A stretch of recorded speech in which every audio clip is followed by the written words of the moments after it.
Anong saklap na kapiit sa kulungang malupit? Ito ay silid ng kalamputan. Tila kailan lamang nakasakasama ko si Ama. Mo Jim, bilisan mo na riyan. Bakit, Ama? Wala yung ating lalakbayan. Kailan huwag tayo magpatay-patay. Mahalaga ang ating sasadyay. Naguguluhan ako si Ama. Kanina ka pa nagmamadali at sinasabi mahalagang ating sadya sa ating pupuntahan. Ano po ba iyon? Ika'y 9 na taong gulang na. Sa edad mo yan, Temujin, dapat ka nang pumili ng iyong mapapangasawa. Ako'y masyado pang bata para sa bagay na yan. Ang kasali para sa matatanda lamang.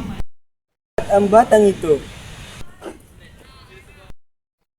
Kapag ikay nakapili ng babaeng pakakasalan, ay magsasama na kayo. Ang pamimili lamang ng babae ang gagawin mo. At pangako siya ay iyong pakakasalan. Tayo ay nabibilang sa tribong Borneo. Kaya di kayo pipili ng babae mapapangasawa sa tribong Merit. Sa tribong Merit siya kailangan magmula. Hindi naman iyon ang aking tribo. laki ang atraso ko sa tribo. Kaya sa ganitong paraan ako'y makakabawi sa kanila.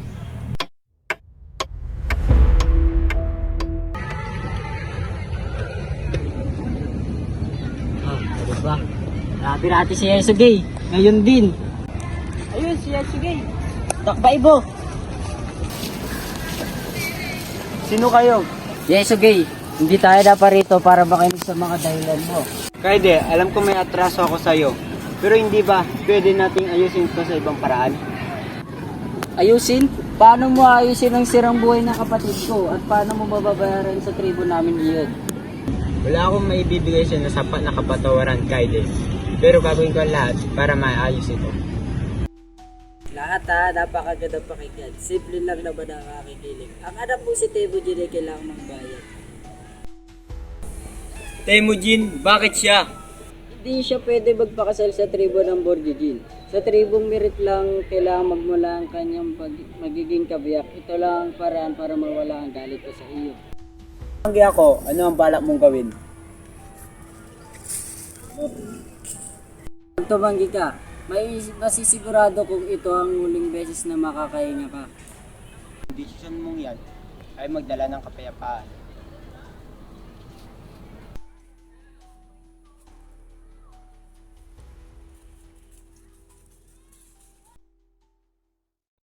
Ano mo ba, Ama, sa ating gagawin? Kalilimutan nila yung ganoon na lamang? Hindi ko alam, tingnan natin ang mangyayari. Mas mabuti na may gawin ako paraan kaysa sa wala. Kung yan po ang sa tingin niya ay tama,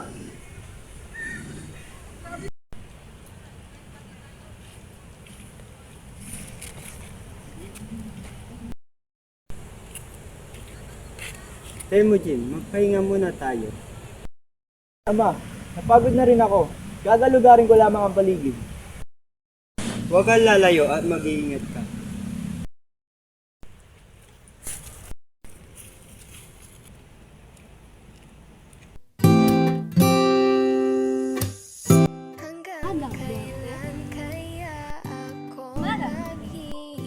May nais akong tanong sa'yo.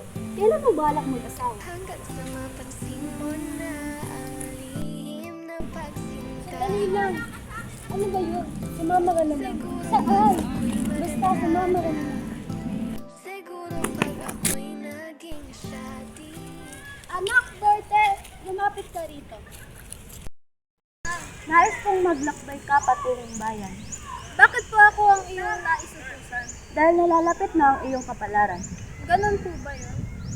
Sige po, susundin ko po ang iyong inuutos. Maglalakbay na po ako. Ingat ka! anong malaking kasalanan kaya ang ginawa ni Ama? At bakit sa ibang tribo niyo pa ako kailangang ipakasal? Sa titig pa lang tunaw na hawak sa kamay, wala na akong palagsa.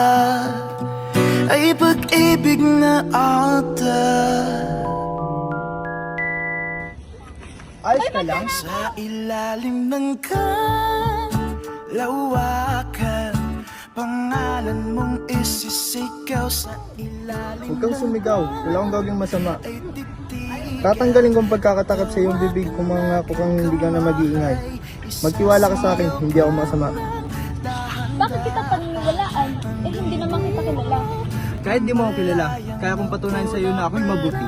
Abe, paano mo patutunayan ang sinasabi mo? Sige nga, Basta ba't di mo ako pagtatawanan sa akin sasabihin sa iyong patunay? tingnan natin. Oh, anong hinihiling mo ba yan? Sabi mo wag akong tatawa. Ikaw lang pala ang tatawa. Ito na, handa ka na ba? Kanina pa, bagay mo naman. Nais ko sana ikaw ang babae mapangasawa ko. Ha? Saraon ka ba? Niloko mo ako, no? Sa bata-bata pa natin. Seryoso ako. Ano, baga ba? Ganun-ganun na lang ako ba? Alam kong mahirap akong paniwalaan. Kaya nang ipaliwanag ko sa iyo. Kasama ko si Itay. Kami papunta sa tribo ng mga merit upang pumili ng aking mapapangasawa. Ngunit ikaw ang ibig ko. Ikaw ang pinili ko. Anong meron sa akin? Bakit ako ang pinili? Hindi rin alam. Ang tanging alam ko lamang ay ito ang binigay ng pagkakataon sa akin. Ikaw ang aking nakita. Kaya naman, pagbigyan mo na ako, hindi naman ibig sabihin na pumayag ka ay papakasal na tayo. Hindi ko malaman kung ano ang dapat kong sabihin. Pero, sige na nga. Salamat sa iyo. Ako'y labis mong pinaligaya. Asahan mo hindi ka magsisisi sa iyong desisyon. Ano na ngayon? Siyempre tuloy pa rin ang buhay natin. Pero darating ang panahon na tayong mamumuhay sa isang bubong. Aaragayin na ang ating mabubuting anak. Matagal pa yun. Oo, pangako babalikan kita pagkatapos ng 10 taon. Halika, puntahan natin si Ama. Ama! Anong? Sino siya? Bakit? Panhin po sa pagdesisyon ko nang di nagpapalan sa inyo. Pero buo po ang loob ko sa aking ginawa. Sana'y maunawaan niyo po ako. Hindi si dito ka na. Sino ba ako para di sumang-ayon sa inyong kagustuhan? Ang iyong buhay naman ang nakataya rito. Okay lang ba sa iyo? Opo. Ngayon, nalina kayong dalawa. Kausapin natin ang magulang mo.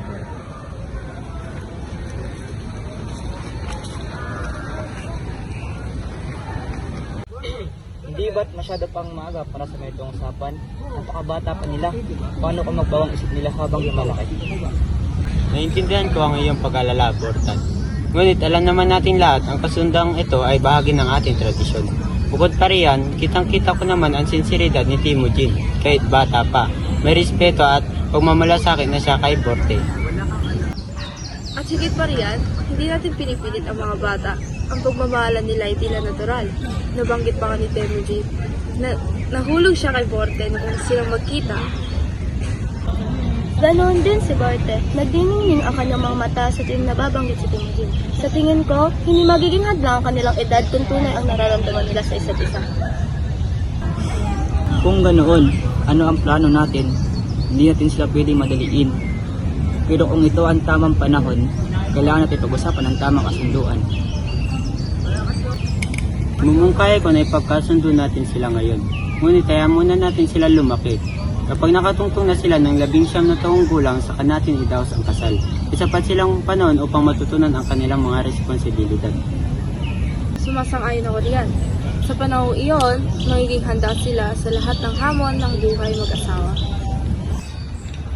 Anong sa tingin mo? Pumapayag ka bang ipagkatiwala si Barte kay Timujin? Kung talagang manilang isa't isa, wala akong rason upang hadlangan sila. Pero nais kong masiguro na magiging mabuting asawa sa Timujin sa anak ko. Maaari mong asahan iyon. Pinalaki ko si Temujin na may respeto at dangal. At sisiguraduhin ko din na karapat-dapat siya sa pagmamahal ni Borte.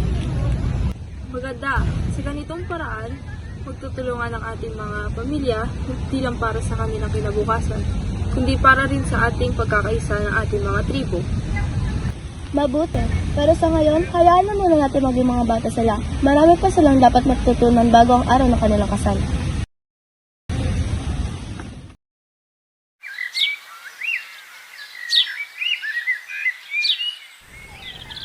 Asan na kaya si Borte? Ano na kaya ang kalagayan niya ngayon?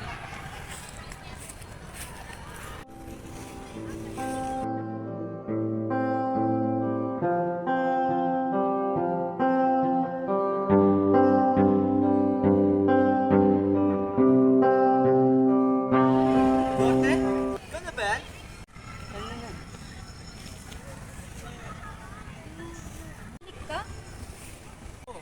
Nangako ko sa'yo, di ba?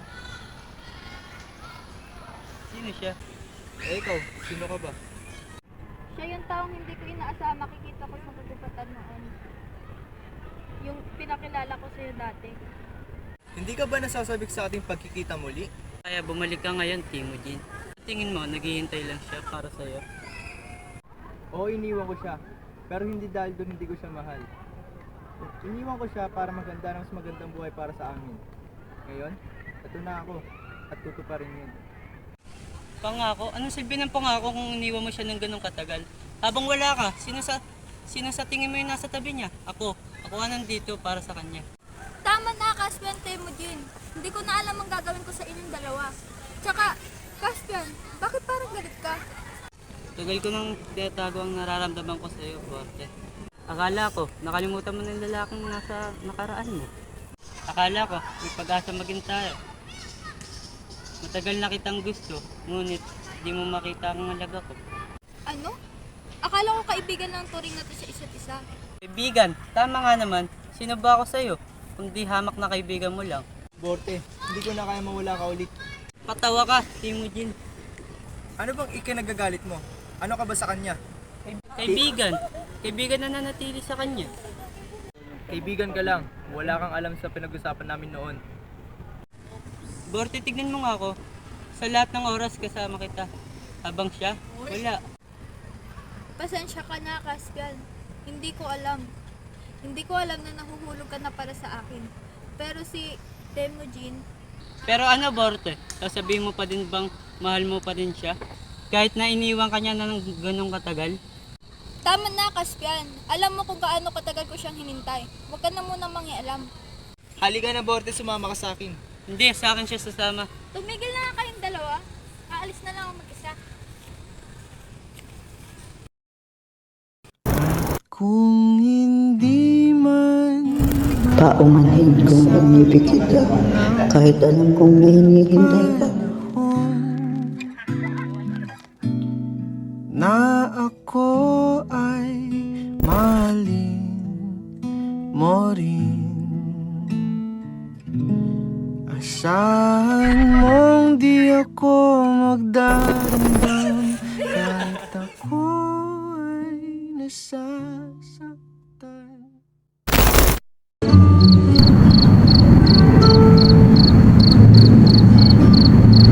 Hanggang kailan mo iiwasan ng mundo? Dahil ba ito kay Borte at kay Timujin? Kaya kung bakit hindi ka mapakali? Anong magagawa ko, Sinhara? Mahal ko siya, pero ito ang hanap niya. Pag nagmahal ka, may pagkakataon talaga na mabigo ka. Bakit ba kasi hindi mo siya makalimutan? Tataktan ako, hindi pa din siya mawala sa isip ko. Isipin mo hindi mo siya nakilala. Pero hindi ko magawa kahit anong pilit ko. Hindi lang naman siya yung taong pwede mo mahalin eh. Andito naman ako. Ang ibig kong sabihin, Sabi ko, subukan mo kayang magparaya. Haharapin bawat inom. Bakit hindi mo nakita ang halaga ko?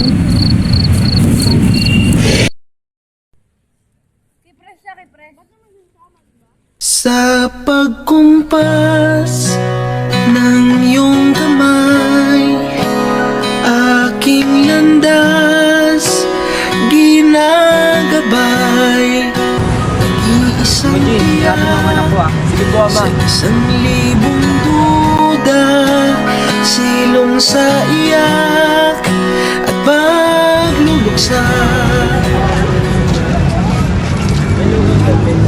Magandang araw sa inyo lahat. Borte at Timujin. Ngayon ipagdiriwang natin ng inyong pagmamahal. Ang kasal ay isang biyaya at bilang saksi.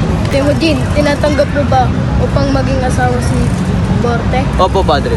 Borte, tinatanggap mo ba upang maging asawa si Timujin? Opo, Bat. Kung ganon, sa inyong mga pangako, pinagtitibay ko ang inyong kasal. Maaari na kayong magalitan. Manilaw man at mawala at umikot man sa kawalan, sa bawat kailan, sino't saan